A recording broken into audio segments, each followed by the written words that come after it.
Hello दोस्तों। तो मैं आज आपके लिए लेके आया हूँ जो है पृथ्वी की आंतरिक संरचना और महाद्वीप तथा महासागर के रिलेटेड टॉपिक जो है इनसे जो है 2021 और 22 के शिफ्ट में एमटीएस के जितने सवाल पूछे गए हैं मैं इनको अभी कराऊंगा।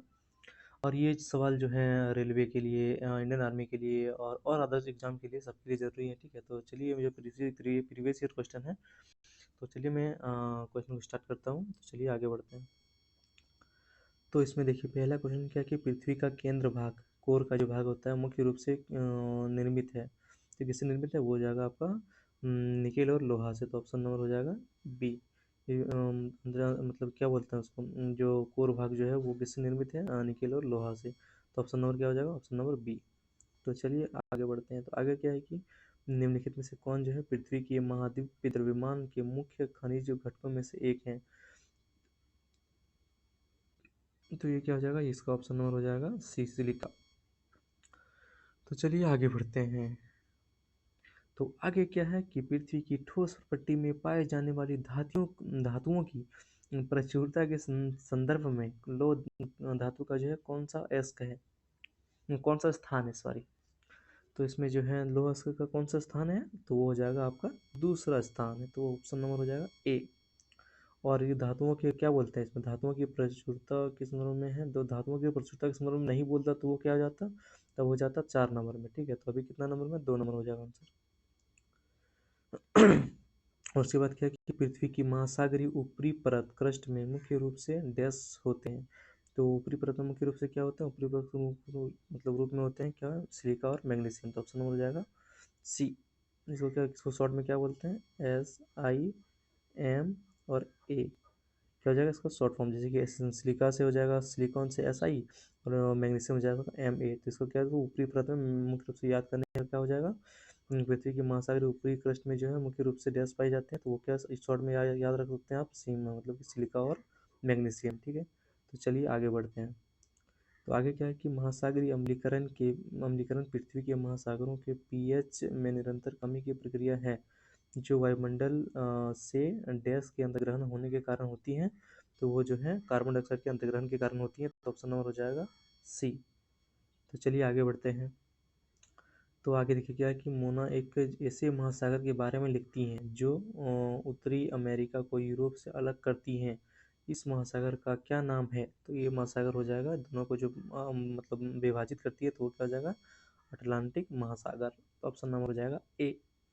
तो चलिए आगे बढ़ते हैं। तो आगे क्या है कि हमारे पास आगे है समुद्र जल के ऊपर लगभग ऊर्ध्वाधर खड़े उठे हुए ऊंचे शैली तटों को डैश कहते हैं।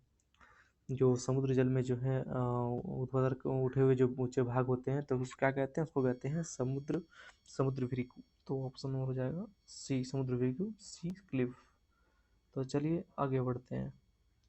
आगे हमारे पास है कि डैश को अक्सर पश्चिमी सभ्यता का उसिया यंत्र मतलब इनक्यूबेटर कहा जाता है। तो ये किसको कहा जाता है? तो ये कहा जाता है भूमध्य सागर को। ऑप्शन नंबर हो जाएगा ए। तो चलिए और आगे बढ़ते हैं और आगे देखते हैं क्या है। तो चलिए आगे क्या है कि पृथ्वी का सबसे बड़ा महासागर क्या है? सबसे इजी क्वेश्चन है भैया जी, बोलो। इसका ऑप्शन क्या हो जाएगा? ये हो जाएगा प्रशांत महासागर, सबसे बड़ा महासागर। और इसमें दूसरा पूछे तो क्या हो जाएगा? अटलांटिक महासागर। ठीक है, ये हो क्या? ये पहला है प्रशांत महासागर सबसे बड़ा है, और उसके बाद क्या है? अटलांटिक महासागर। तो चलिए आगे बढ़ते हैं। तो इसमें देखिए क्या है कि निम्नलिखित में से कौन सा जो है विश्व का सबसे बड़ा अंतर्देशीय सागर है? पृथ्वी का सबसे बड़ा अंतर्देशीय सागर क्या है? वो हो जाएगा आपका कैस्पियन सागर। तो ऑप्शन नंबर हो जाएगा डी। तो चलिए आगे बढ़ते हैं। तो आगे क्या है हमारे पास कि पृथ्वी का सबसे निचला ज्ञात बिंदु डैश को कहा जाता है, जो है मतलब प्रशांत महासागर के में जो है स्थित है। ठीक है, तो वो है चैलेंजर गर्त। Option number B. उसका ऑप्शन नंबर बी हो जाएगा। और ये जो है इस क्वेश्चन जितना हम करा रहे हैं, ठीक है, वो जो है SSC MTS के देखिए यहाँ पे लिखा हुआ है कि SSC MTS के जो है 2022 के शिफ्ट में आए हुए हैं, शिफ्ट पहला में। ठीक है, तो चलिए आगे बढ़ते हैं। तो आगे क्या है कि दुनिया के एकमात्र समुद्र का नाम बताइए जिसके पास जो है भूमि सीमा ही नहीं है, मतलब इसमें भूमि सीमा है ही नहीं। ठीक है, तो वो क्या हो जाएगा? वो हो जाएगा सार्गेसो सागर। सार्गेसो सागर option number A. Option number A Sargasso सागर। तो चलिए आगे बढ़ते हैं। आगे क्या है कि निम्नलिखित में से कौन सा महासागर जो है दुनिया में तीसरा सबसे बड़ा महासागर है। ठीक है, तो तीसरा इसमें सबसे बड़ा महासागर कौन सा है? तीसरा हो जाएगा आपका जाके हिंद महासागर। ठीक है, पहला हो जाता होता है, पहला है आपका जाके प्रशांत महासागर। ठीक है, दूसरा जो पूछता है तो दूसरा हो जाता है अटलांटिक महासागर। ठीक है, जबकि यहाँ तीसरा पूछा गया तो तीसरा क्या है? हिंद महासागर। तो ऑप्शन नंबर हो जाएगा बी। तो चलिए आगे बढ़ते हैं।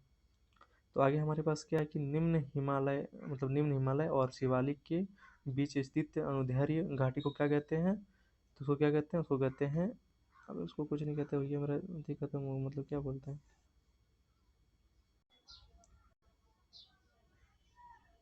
तो इसमें क्या है कि हमारे पास कि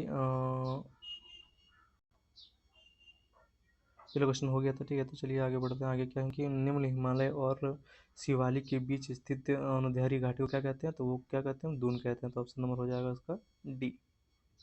तो चलिए आगे बढ़ते हैं। आगे क्या है कि महान हिमालय का कोरोड जो है डैश से बना है?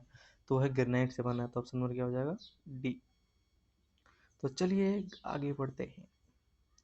तो आगे क्या है कि अपने देशांतर विस्तार में हिमालय में डैश समांतर पर्वतमालाएं हैं?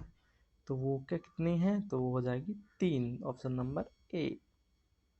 तो चलिए आगे बढ़ते हैं। आगे क्या है कि दुनिया की दूसरी सबसे ऊंची पर्वत चोटी K2 निम्नलिखित में से किस पर्वत श्रेणी में पाई जाती है? तो वो हो जाएगी काराकोरम श्रेणी, ऑप्शन नंबर बी। ठीक है, तो चलिए आगे बढ़ते हैं। आगे हमारे पास है सतलुज और काली नदियों के बीच स्थित हिमालय के हिस्सों को डैश के रूप में जाना जाता है? जब सतलुज और काली नदियों के बीच जो है हिमालय जो है के हिस्से जो है किस रूप में मतलब जाना जाता है? ठीक है, तो वो है Kumaon Himalaya, option number B. तो चलिए आगे बढ़ते हैं। आगे कुछ नहीं है भैया, आगे खत्म हो गया। ठीक है, तो इतना ही क्वेश्चन था इस रिलेटेड। तो 2021 और 22 शिफ्ट में आए हुए थे। तो यार मैंने सब क्वेश्चन करा दिया है, और आगे आगे मेरे साथ बने रहने के लिए चैनल को सब्सक्राइब जरूर कर लीजिएगा। ठीक है, तो चलिए मिलते हैं नए वीडियो में, तब तक के लिए बाय।